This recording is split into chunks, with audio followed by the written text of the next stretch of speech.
স্বৈরাচারিণী হাসিনা সরকার দীর্ঘ 17 বছর ভোটবিহীন এই দেশ পরিচালনা করেছিলেন। দীর্ঘ এই 15 বছরের ভিতরে বাংলাদেশ জাতীয়তাবাদী দল বিএনপির লক্ষ লক্ষ পরিবারকে পথে বসিয়েছে।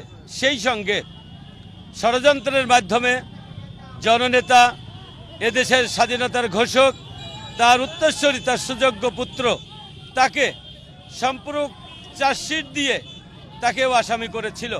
সেই আসামিতে জজকোর্ট তার লিখিত রায়ে, আইন মন্ত্রণালয় থেকে যে রায় লিখিত দিতেন, সেই রায়ই ওই কোর্ট পড়তেন শুধুমাত্র। কোনো বিচার